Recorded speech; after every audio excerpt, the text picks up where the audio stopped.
Do you have that overwhelming feeling or the sleepless nights blurring into days? The moments you wonder if you'll ever feel like yourself again? If you're in the thick of early motherhood, you know exactly what I'm talking about. Welcome to the real talk about postpartum.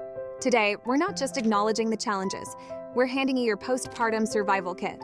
Stick with us, because in the next few minutes, we'll share essential tips for your mental health, practical sleep strategies, and real ways to grab back a little bit of your precious sanity. You deserve to feel supported and empowered. Let's get this video started. Hey, incredible new moms, and welcome back to Three Koi Fishes. I'm Joy, and the postpartum period is often portrayed as this blissful bubble, but the reality is it can be a huge adjustment filled with incredible highs and some very real lows. That's why I'm so grateful to have two amazing moms with me today, Sophie, a seasoned pro who's navigated this phase multiple times, and Jocelyn, who is right in the middle of it with her adorable 3-month-old, Leo. Thanks, Joy. Oh, I remember those early months so vividly. The sheer exhaustion, the hormonal shifts, the feeling that you're constantly putting everyone else first. It's a beautiful but incredibly demanding time. Absolutely. Leo is the light of our lives, but honestly, some days I feel like I'm running on fumes. The lack of sleep is intense, and sometimes I feel these waves of emotion that I didn't expect. It's tough to admit you're struggling when everyone tells you how blessed you are. And that's exactly why we're here. It's okay to not feel okay all the time. Postpartum is a huge transition, and taking care of your mental health, prioritizing sleep, and finding moments of sanity are not luxuries, they are necessities. So, let's dive into our survival kit, starting with prioritizing your mental well-being.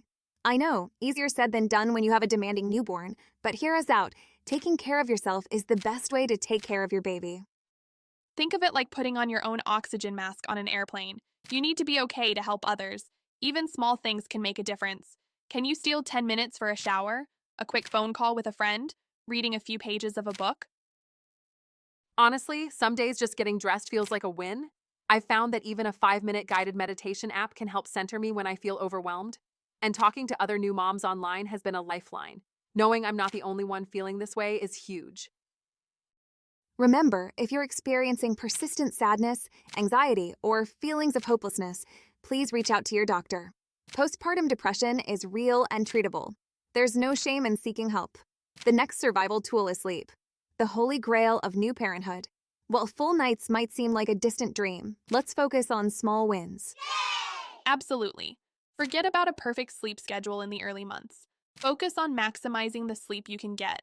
Nap when the baby naps, even if it's just for 20 minutes. Ask your partner or family for help with night feedings so you can get a longer stretch. We've started doing shifts. My husband takes the early morning feed so I can get a solid 3-hour chunk.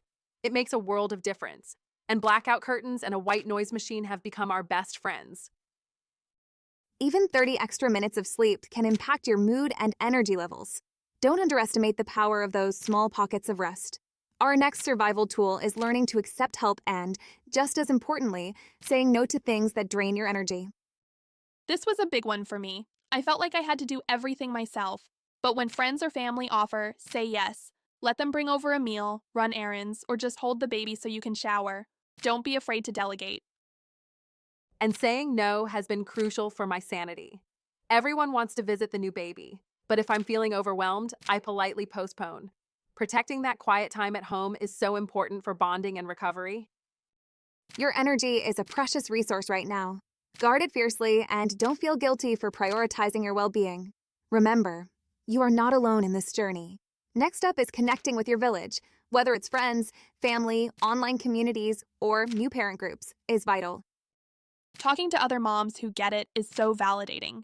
They understand the sleepless nights, the leaking boobs, the emotional roller coaster. It reminds you that what you're experiencing is normal. My new moms group has been a lifesaver. Just being able to vent and share experiences with others going through the same thing makes me feel so much less isolated. That's great to hear.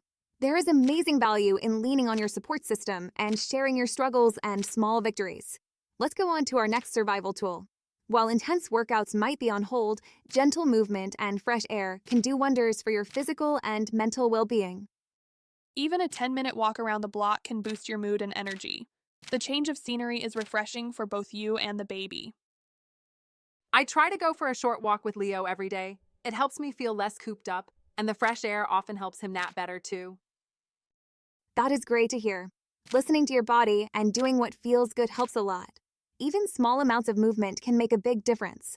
And now, for our crucial bonus tip, a resource every new mom in the United States needs to know about, the National Maternal Mental Health Hotline.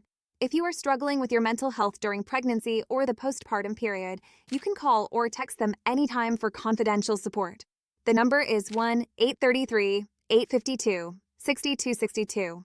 Please reach out if you need help. You deserve it. That's such an important resource to share, Joy.